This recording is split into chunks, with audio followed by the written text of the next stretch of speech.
इरेडा का शेयर लिया था 140 पे, 1600 क्वांटिटी। ठीक है।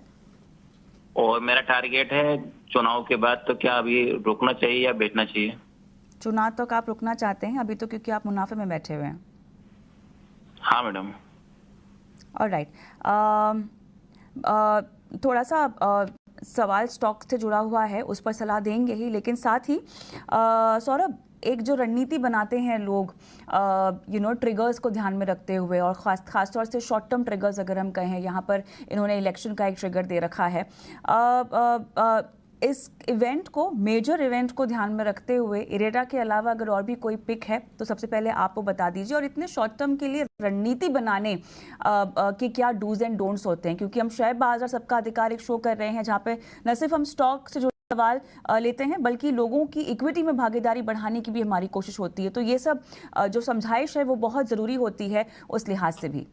सौरभ, देखिए, जो कंपनी इन्होंने बताई वो इरेडा, वो एनर्जी फाइनेंसिंग में है। कंपनी छोटी कंपनी है जो कि ग्रीन एनर्जी फाइनेंसिंग की तरफ करती है काम। कंपनी के जो ग्रोथ प्लान्स हैं या गवर्नमेंट का जो प्लान है एनर्जी सेक्टर को आउटलुक को लेके, वो काफी स्ट्रांग है। वैल्यूएशन यहाँ पर मुझे थोड़ा महंगे लगते हैं, लेकिन उनकी बात से मुझे ऐसा लगा कि ये इलेक्शन तक वेट करना चाहते हैं, उसके बाद बेचना चाहते हैं। तो अगर शॉर्ट टर्म के लिए आप काम कर रहे हैं तो वैल्यूएशन यहाँ पर मांगे हैं।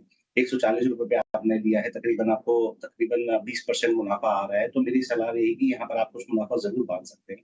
जहाँ तक कि इलेक्शन की बात है, मैं समझता हूँ लास्ट ईयर सीट इलेक्शन के बाद बाज़ार ने कहीं न कहीं ये डिस्काउंट कर दिया है कि मोदी गवर्नमेंट तीसरी टर्म में दोबारा यहाँ पर बिल्कुल विजय होके आएगी सेंटर में, और जो उनकी ग्रोथ पॉलिसीज़ है वो वैसी की वैसे ही बनी रहेगी।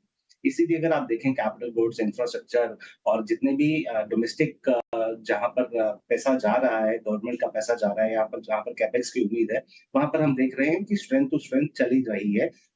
जो वहाँ पर जो स्टॉक्स हैं उनकी परफॉर्मेंस काफ़ी अच्छी चल रही है। जो सेक्टर आगे भी अच्छे लगते हैं, वो लगते हैं capital goods, energy, auto, banking, ये क्षेत्र काफ़ी अच्छे लगते हैं। लेकिन आपको एक बात समझनी पड़ेगी, आपको जो आपका जो इन्वेस्टमेंट का होराइज़न है, वो आपको यहाँ पर लंबा रखना पड़ेगा। ठीक है, तो ये नज़रिया आपके शेयर और इसके साथ ही इलेक्शन को लेकर किस तरह की रणनीति होनी चाहिए वो भी आपके सामने रख